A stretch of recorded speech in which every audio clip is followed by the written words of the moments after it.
Beelzebub's Tales to His Grandson, Chapter 28. The chief culprit in the destruction of all the very saintly labors of Ashiata Shiemash. You remember that I have already told you that the basis of the initiative for the arising there of the factors which became the causes of the final destruction of the still surviving remains of the beneficent results of the conscious labors of the very saintly Ashiata Shiemash for the subsequent generations of your favorites,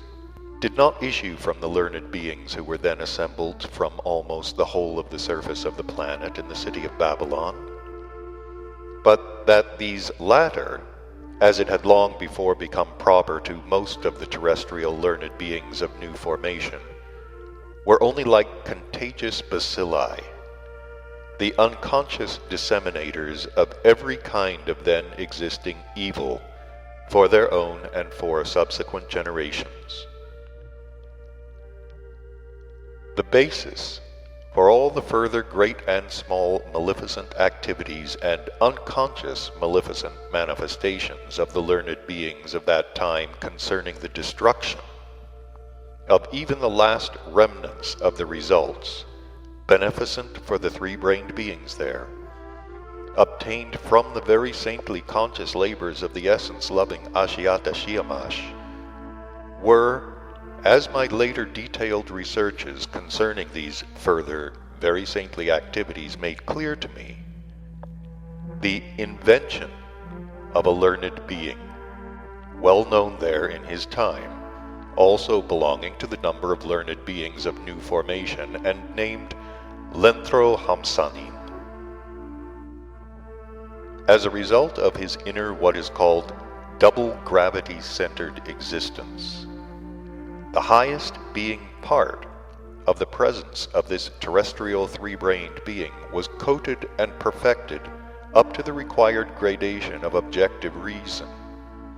and later this highest being part became, as I've once already told you, one of those 313 highest being bodies who are called eternal Haznamus individuals, and who have the place of their further existence in the universe on a small planet existing under the name of eternal retribution. Now, strictly speaking, about this terrestrial three-brained being Lenthro-Hamsanin, I would have to fulfill my promise and to explain to you in detail about the expression Haznamus, but I prefer to do so a little later in the proper place of the sequence in this tale. The mentioned maleficent invention, or as they themselves, that is, the contemporary terrestrial learned beings, name such an invention of a learned being there of new formation, a composition, or even a creation, was actualized, as I've already told you, 2 or more centuries before the time when, during my 5th sojourn there, I first reached the city of Babylon, where, partly by coercion and partly voluntarily, learned beings had been assembled from the surface of almost the whole of the planet. The maleficent composition of that learned being of former centuries reached the learned beings of the said Babylonian epoch by means of what is called a Kashiya Reitlir, on which this invention was engrossed by the said learned Lenthro-Hamsanin himself.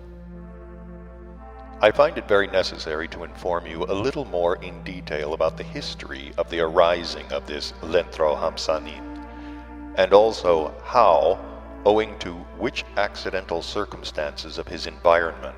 he later became there a great learned being and authority for his contemporary beings of almost the whole surface of your planet. In addition to this history itself being very characteristic, it can also serve as a good elucidatory example of that practice which has long ago become firmly established in the process of the existence of these three-brained beings who have taken your fancy, the result of which is that several of them at first become so to say, authorities for other learned beings of new formation, and thereby later for all the unfortunate ordinary beings there. The details concerning the conditions of the arising and subsequent formation of this Lentro Hamsanin into a responsible being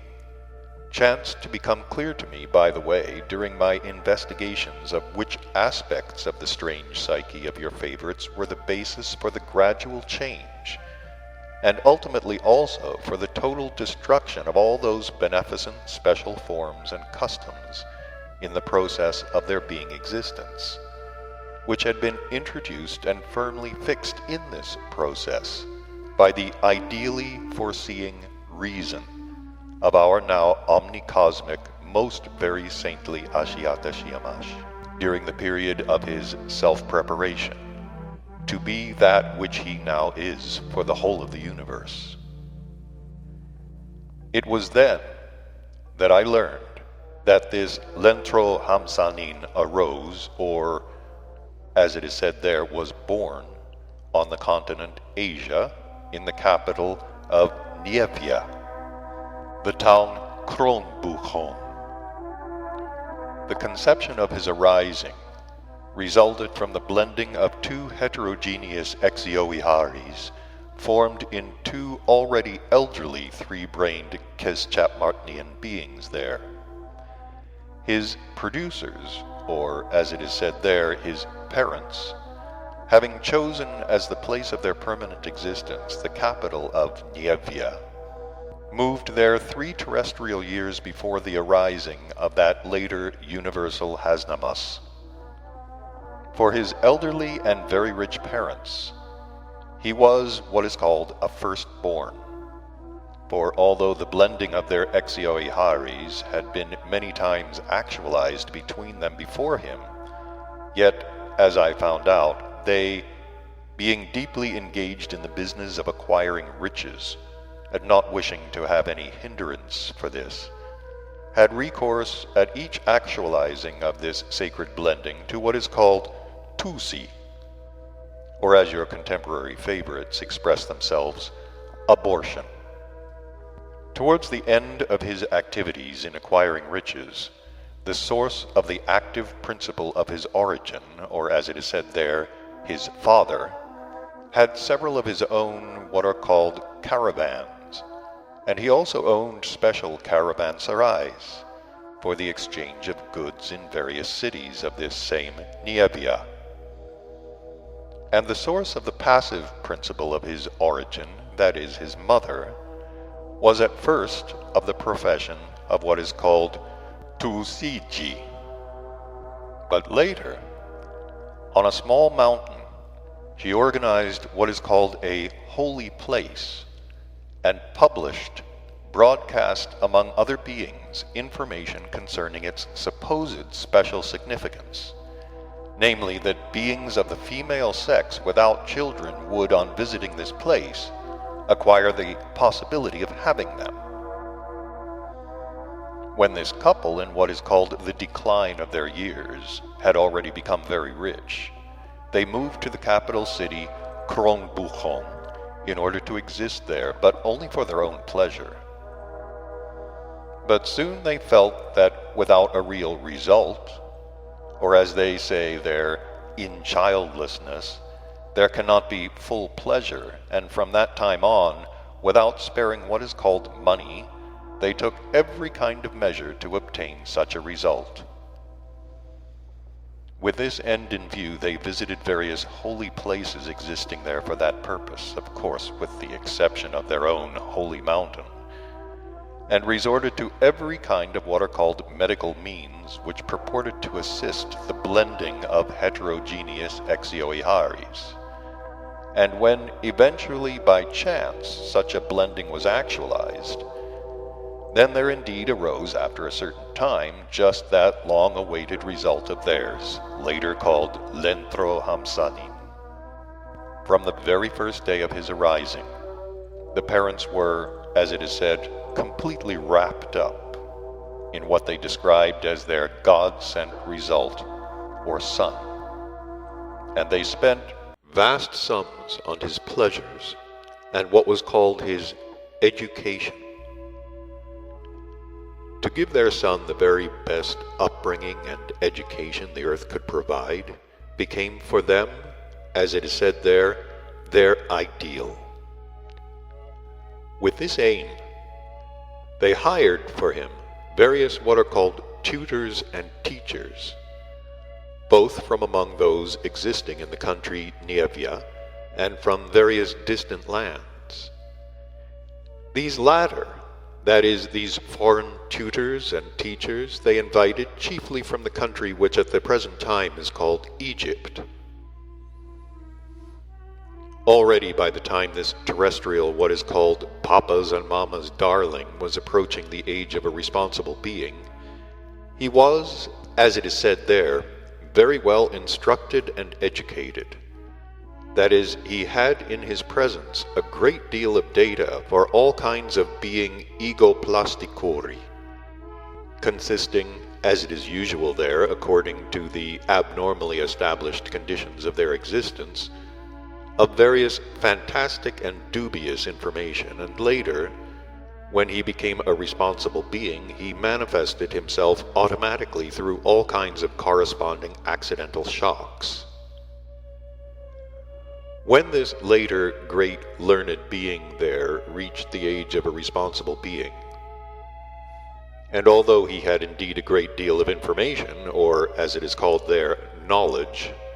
nevertheless he had absolutely no being in regard to this information or knowledge which he had acquired. Well, when the said Mama's and Papa's darling became a learned being there of new formation, then, because on the one hand there was no being whatsoever in his presence, and on the other hand, because there had already by this time been thoroughly crystallized in him those consequences of the properties of the organ Kundabuffer,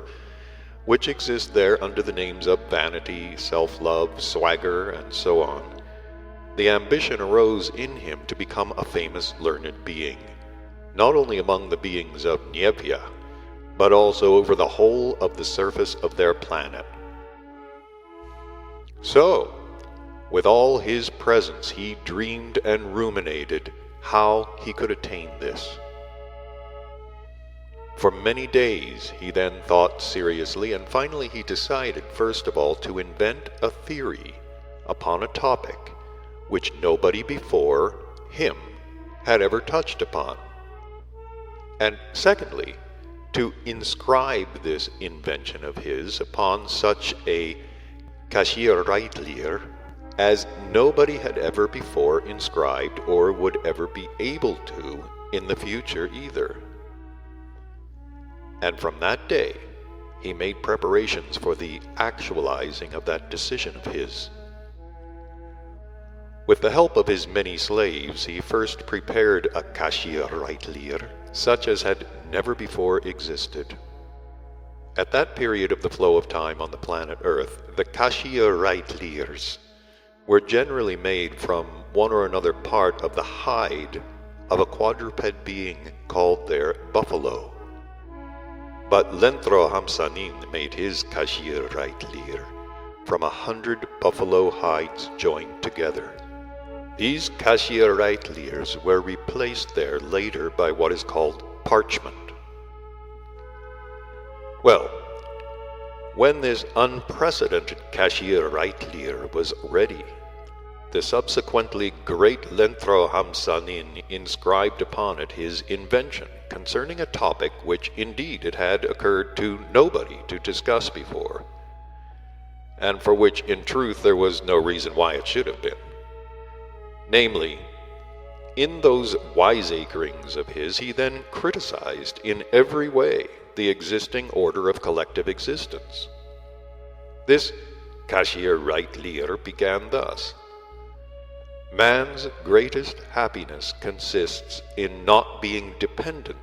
on any other personality whatsoever, and in being free from the influence of any other person, whoever he may be. Some other time I will explain to you how your favorites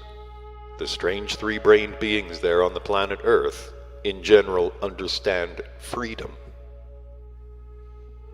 This subsequently universal Haznamus inscribed further as follows: undeniably, life under the present state organization is now far better for us than it used to be before.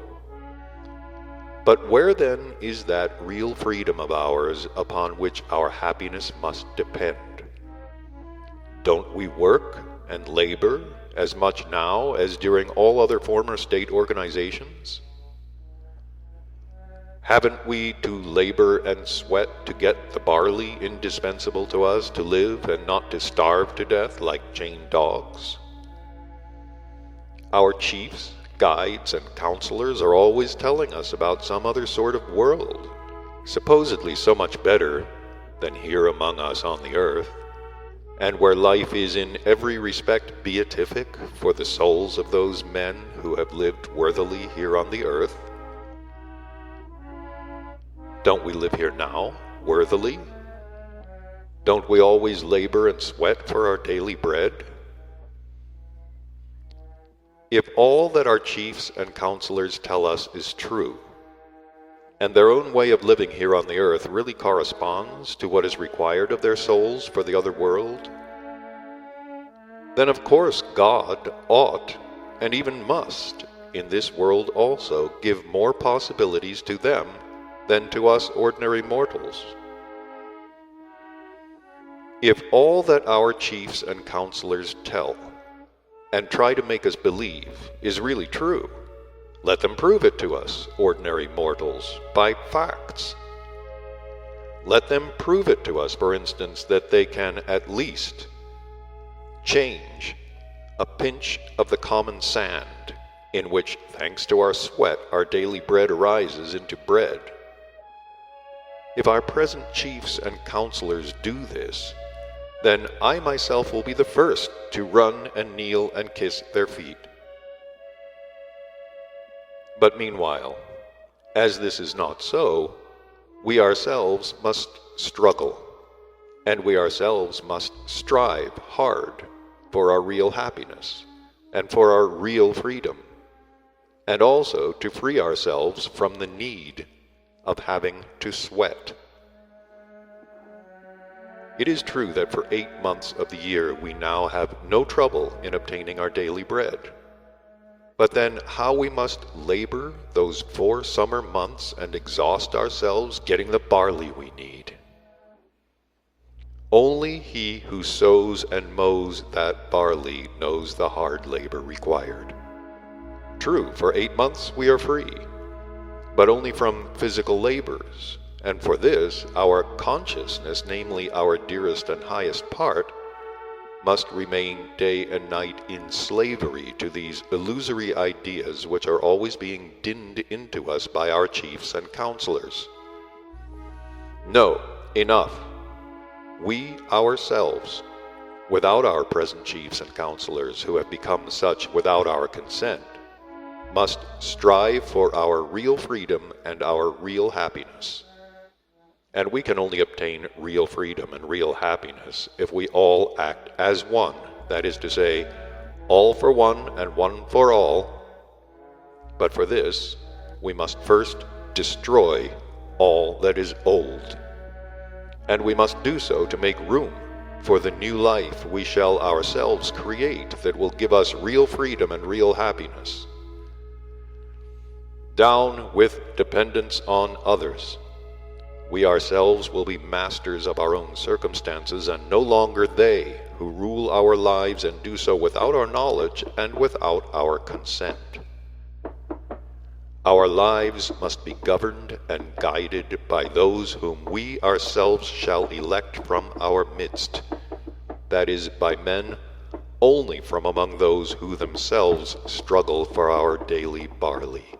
And we must elect these governors and counselors on the basis of equal rights, without distinction of sex or age, by universal, direct, equal, and open ballot. Thus ended the said famous Kashiya Reitlier. When this subsequent universal Haznamus Lenthro Hamsanin had finished inscribing this Kashiya Reitlir, indeed unprecedented there, he arranged an enormous and costly banquet to which he invited all the learned beings from all of Nievia, taking upon himself all their traveling expenses, and at the end of this banquet he showed them his Kashiya Reitlir. When the learned beings then gathered at that free feast from almost the whole of Nievia,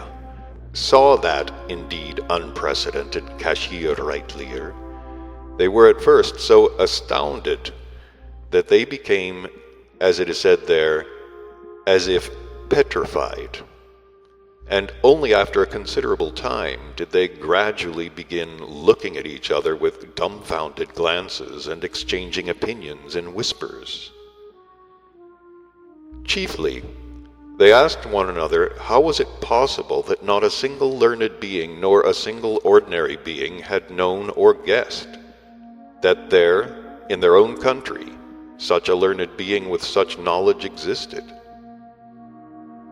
Suddenly one of them, namely the oldest among them, who enjoyed the greatest reputation, jumped up on the table like a boy, and in a loud voice, and with the intonation which had already long before become proper to the learned beings there of new formation, and which has also reached the contemporary learned beings, uttered the following: "Listen, and all of you be aware that we, the representatives of terrestrial beings assembled here, who have, thanks to our great learning, already attained independent individuality, have the happiness to be the first to behold with our own eyes the creation of a Messiah of divine consciousness sent from above to reveal world truths to us." Thereupon began that usual maleficent what is called mutual inflation, which had already long ago been practiced among the learned beings of new formation, and chiefly on account of which no true knowledge, which has chanced to reach them, ever evolves there as it does everywhere else in the universe, even merely from the passage of time itself. But on the contrary, even the knowledge once already attained there is destroyed, and its possessors always become shallower and shallower. And the rest of the learned beings then began shouting and pushing each other in order to get near Lenthro Hamsanin, and addressing him as their long-awaited Messiah, they conveyed to him by their admiring glances what are called their high titillation. The most interesting thing about it all is that the reason why all the other learned beings were so greatly amazed, and so freely gave vent to what are called their learned snibblings, lay in a certain extremely strange conviction which had been formed in the psyche of your favorites, thanks as always to the same abnormally established conditions of ordinary existence, that if anybody becomes a follower of an already well-known and important being,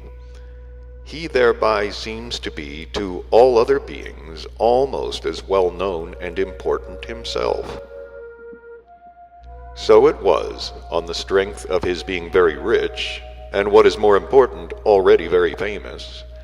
that all the other learned beings of that time of the country Nievia immediately manifested themselves approvingly towards this Lenthro Hamsanin. Well then, my dear boy, when after the said banquet the learned beings of Nievia returned home,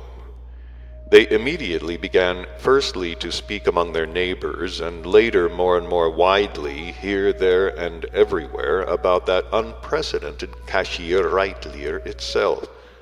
and secondly, already foaming at the mouth, to persuade and convince everybody of the truth of those revelations which that great Lenthro Hamsanin had inscribed on this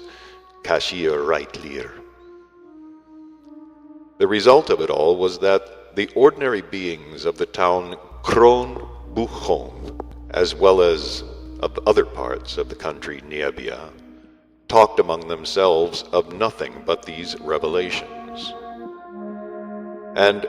gradually, as it also usually happens there, almost everywhere, beings became divided into two mutually opposing parties, one of which favored the invention of the subsequent universal Haznamus, and the other the already existing and well-fixed forms of being existence. Thus it continued during almost a whole terrestrial year, during which time the ranks of the contending parties increased everywhere, and towards each other there grew one of their particular properties called hate.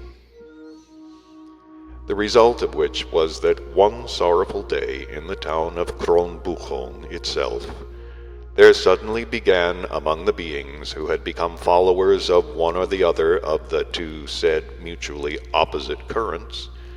their process of what is called civil war. Civil war is the same as war. The difference is only that in ordinary war, beings of one community destroy the beings of another community, while in a civil war, the process of reciprocal destruction proceeds among beings of one and the same community, as for example, brother annihilates brother, father, son, uncle, nephew, and so on.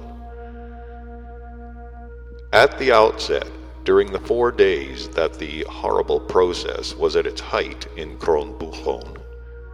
and the attention of other beings of the country of all Niebia was concentrated on it, everything was still relatively quiet in the other towns, but here and there small what are called skirmishes occasionally took place. When, at the end of the 4th day, those who were for the invention of Lenthro Hamsanin, that is, for the learned beings, were victorious in Kronbuchon, then, from that time on, the same process also began at all the large and small points of the whole surface of Niebia. That widespread, terrifying process continued until there appeared hordes of learned beings, who, as it is said, feeling firm ground beneath their feet, compelled all the surviving beings to accept the ideas of Lenthro Hamsanin, and immediately destroyed everything. And from then on, all the 3 brain beings of Niebia became followers of the invention of Lenthro Hamsanin, and soon after, in that community, there was established a special what is called republic. A little later, the community Niebia, being at that period great and what is called powerful, began, as it also usually happens there, making war on the neighboring communities for the purpose of imposing upon them also her new form of state organization. From that time on, my boy, on the largest continent of your planet, the processes of reciprocal destruction among these strange 3-brained beings began to proceed as before, and at the same time there were gradually changed and finally destroyed those various beneficent forms of their ordinary existence, which had already been fixed thanks to the ideally foreseeing reason of our now most very saintly Ashiata Shiemash. Thereupon, there again began to be formed on the surface of your planet, only to be destroyed anew and to give place to others, numerous separate distinct communities with every kind of form of interstate organization. Although the direct effect of that maleficent invention of the now universal Haznamus Lenthro Hamsanin was that among your favorites, the practice was revived of existing in separate distinct communities, and they again resumed their periodic reciprocal destruction. Yet within many of these newly arisen independent communities on the continent Asia, beings still continued to conform in their ordinary existence to many of the unprecedentedly wisely foreseen usages of the very saintly Ashiata Shiemash for their ordinary being existence. which usages had already been inseparably fused into their automatically flowing process of daily existence. And those to blame for the final destruction of these said usages and customs that still remained in certain communities were those learned beings who were then assembled in the city of Babylon. And they were then to blame in this respect, owing to the following. When, owing to that famous question of the beyond, they organized the general planetary conference of all the learned beings there happened to be also, among the learned beings who went to Babylon on their own accord, the great-grandson of Lenthro-Hamsanin himself, who had also become a learned being. And he took with him there to the city of Babylon an exact copy of the mentioned Kashiya Reitlir, but made on papyrus, the original of which had been inscribed by his great-grandfather and which he had obtained by inheritance. And at the very height of the frenzy concerning the question of the soul during one of the last big general meetings of the learned beings, he read aloud the contents of that maleficent invention of his great-grandfather's, whereupon it occurred, as it had also become proper to the sorry learned beings of this planet, thanks to their strange reason, that from one question which interested them, they at once passed to quite another, namely from the question of the soul to the question of what is called politics.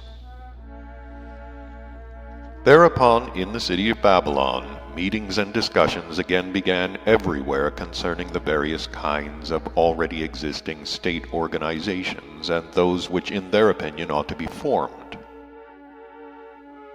As the basis of all their discussions, they took, of course, the truths indicated in the invention of Lenthro-Hamsanin, this time expounded on what is called a papyrus, that had been taken there by his great-grandson, and a copy of which almost every learned being who was then in Babylon carried in his pocket. For several months they discussed and argued, and as a result they this time split into parties, that is to say, all the learned beings then in the city of Babylon split into two independent what are called sections under the following names. The first, section of Neomothists. The second, section of Paleomothists. Each of these sections of learned beings soon had its adherents from among the ordinary beings in the city of Babylon, and once again things would certainly have ended also with a civil war if the Persian king, hearing of it all, had not immediately cracked them on their learned noddles. A number of these learned beings were executed by him, others were imprisoned with lice, and still others were dispatched to places where even now, as Mullah Nasr-ad-Din would say, French champagne could not be taken. Only a few of those who were clearly shown to have been occupied with all this, only because, as it is said there, they were mad, were permitted to return to their own countries. And those among them who had taken no part whatever in the political question were not only also given full liberty to return to their native land, but by the order of the mentioned Persian king, their return to their native land was even accompanied with every kind of honor. Well then, my boy, those Babylonian learned beings who, owing to various reasons, survived and were scattered everywhere over the surface of almost the whole of the planet, continued by momentum their wiseacring, the basis of which they had, of course, not consciously but simply mechanically, those two leading questions which had arisen and which had been the question of the day during the said Babylonian events, namely the famous questions concerning the soul of men and the inner communal organization. The result of these wiseacrings of theirs was that over the whole continent of Asia, civil wars again broke out in various communities, and the process of mass reciprocal destruction between different communities. The destruction which thus proceeded of the remnants of the results of the conscious labors of the very saintly Ashiata Shiemash continued on the continent of Asia for about a century and a half. Yet in spite of this, in some places there were preserved, and even by momentum were still carried out, certain forms that had been created by Ashiata Shiemash for their beneficent being existence. But when the three-brained beings there who arose and existed on the neighboring continent, now called Europe, then began taking part in the Asiatic wars, and when hordes with their arch-vainglorious Greek called Alexander of Macedonia at their head were dispatched thence and passed almost everywhere over the continent of Asia, they made, as it is said, a clean sweep from the surface of that ill-fated planet of everything that had been established and had still been preserved and carried out. So clean a sweep that it left not even the trace of the memory that there could once have existed on the surface of their planet such a bliss, specially and intentionally created for their existence by such a reason, whose possessor is now one of our 7 most very saintly omnicosmic individuals, without whose participation even our unibeing common Father does not allow himself to actualize anything. And now, my boy, after my tale about this Lentro Hamsanin, thanks to which you obtained to a certain degree a conspective account of the consequences for subsequent generations ensuing from the activities of such a typical representative of eternal Haznamus individuals from among the three-brained beings of the planet Earth, it will now be quite opportune to explain to you, as I promised, a little more in detail about the significance of the word Haznamus. In general, those independent individuals are called and defined by the word Haznamus, in whom, among what are called individual impulses, a certain something arises which participates in what is called the complete formation of independent individuals in the common presences of three-brained beings, both of the highest possible coding, as well as of those who consists only of the planetary body alone. This something in these separate cosmic individuals arises and blends in the process of the transformation of substances in them, with the crystallizations resulting from the action of the entire spectrum of certain what are called Nalu-Osnian impulses. This Nalu-Osnian spectrum of impulses consists on the basis of that chief cosmic law, the sacred Heptapadaparshanok, according to the source of its essence in respect of the perception of engenderings and the resulting manifestations of the 7 heterogeneous aspects. If these separate aspects of the entire spectrum of Nalu-Osnian impulses are described according to the notions of your favorites and expressed in their language, they might then be defined as follows. 1. Every kind of depravity, conscious as well as unconscious. 2. The feeling of self-satisfaction from leading others astray. 3. The irresistible inclination to destroy the existence of other breathing creatures. 4. The urge to become free from the necessity of actualizing the being efforts demanded by nature. 5. The attempt by every kind of artificiality to conceal from others what in their opinion are one's physical defects. 6. The calm self-contentment in the use of what is not personally deserved. 7. The striving to be not what one is. This certain something, which arises in the presences of definite individuals owing to the enumerated Naluosnian impulses, besides being the cause of what are called serious retributive suffering consequences for these individuals themselves, also has the particularity that as soon as the action of what is called intense effort ceases in one of these individuals, the radiations proper to one or other of the aspects of the manifestations of this something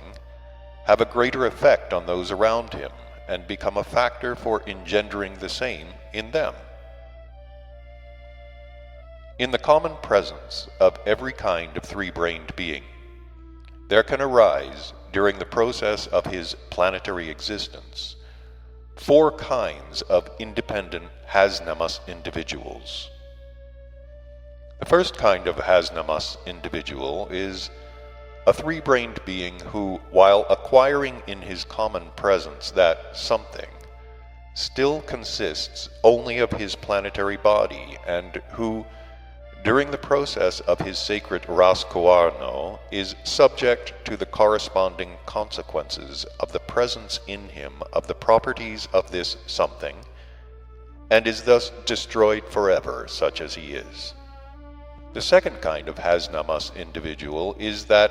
Kesjan body of a three-brained being which is coated in his common presence with the participation of that same something, and which, acquiring, as is proper to such a cosmic arising, the property of Turinorino, that is, non-decomposition in any sphere of that planet on which he arose, has to exist by being formed again and again in a certain way, such as he is, until this certain something will have been eliminated from him. The third kind of Haznamus individual is the highest being body or soul, during the coating of which, in the common presence of a three-brained being, this something arises and participates, and he also acquires the property of Turinurino, but this time proper to this highest being body, that is to say, this arising is no longer subject to decomposition, not only in the spheres of that planet on which he had his arising, but also on all other spheres of the great universe. The fourth kind of Haznamus individual is similar to the third, but with this difference, that the Haznamus of the third kind has the possibility at some time succeeding in becoming, so to say, cleansed from this something, whereas for this fourth kind, such a possibility is lost forever. That is why this fourth kind of Haznamus is called an eternal Haznamus individual. For these 4 kinds of Haznamus individuals, owing to their having in their presences this something, the mentioned retributive suffering consequences are various and correspond both to the nature of each kind, as well as to what is called objective responsibilities ensuing from the primordial providence and hopes and expectations of our common Father concerning these cosmic actualizations. For the Haznamus of the first kind, namely, when this something is acquired by a being still consisting only of just a planetary body alone, the decomposition of this planetary body of his does not proceed according to the general rule, that is to say, the cessation of the functioning in his organism of every kind of sensed impulse does not proceed simultaneously with the approach of the sacred Raskuarno, that is, death. But the process of the sacred Raskuarno begins in him still during his planetary existence, and proceeds in parts, that is, one by one there gradually cease to participate in his common presence the functioning of one or other of his separate independent spiritualized localizations, or as your favorites would say there, in such a being, first of all, one of his brains, with all its appertaining functions, dies. Later on, the second one dies, and only then does the final death of the being approach. In addition to this, after the final death, the disintegration of all the active elements of which the given planetary body was formed proceeds firstly much more slowly than usual, and secondly with the inextinguishable action only lessened in proportion to the volatilization of the active elements of the mentioned sensed impulses he had during life. For the second kind of Haznamus individual, that is, when the Kesjan body of a three-brained being becomes such, the corresponding consequences are that such an indeed unfortunate arising, freed from the planetary body of a three-brained being, on the one hand not having the possibility of perfecting himself independently of and without a planetary coating, does not succeed in eliminating from his presence this maleficent something, even not always acquired by his own fault, which something is always and with everything in the universe an obstacle for the correct flowing of the common cosmic trogo-auto-egocratic process. On the other hand, owing to the property in him of turinurino, that is, not being subject to decomposition in any sphere of that solar system in which he is formed, he must inevitably be again coated in a planetary body, and in most cases with the exterior form of a being of one or two-brained system. And in view of the brevity, in general, of the duration of beings of these planetary forms, and also not having time to adapt himself to a single exterior form, he must constantly begin all over again in the form of another being of the planet, with the full uncertainty as to the result of this coating. And as regards the third kind of Haznamus individual, namely when the highest being body of a three-brained being becomes such, and when this certain something participates in his coating in such a quality that he never loses the possibility of freeing himself from it, the matter is still more terrible, chiefly because he, as a higher cosmic arising, who, according to the foreseeing, first-sourced principle of everything existing, was predetermined to serve the aim of helping the government of the whole increasing world, and on whom, from the moment of the completion of his formation, even when he was not yet perfected in reason, was placed the responsibility for every subjective voluntary as well as involuntary manifestation, has the possibility to succeed in eliminating from his presence this something, exclusively only by the action of the results of intentionally actualized particle duty. That is to say, of conscious labors and intentional sufferings. Hence, such a higher being body must inevitably always suffer correspondingly, having already acquired the gradation of what is called the degree of cognition of one's own individuality, until this certain something is entirely eradicated from his common presence. As a place for the suffering existence of such a high order of Haznamus individuals, the higher sacred individuals are intentionally allotted from the totality of the large cosmic concentrations, 4 planets, disharmonized in their subjective functioning, situated in various most remote corners of our great universe. One of these 4 disharmonized planets, called Eternal Retribution, is specially prepared for the eternal Haznamus individuals,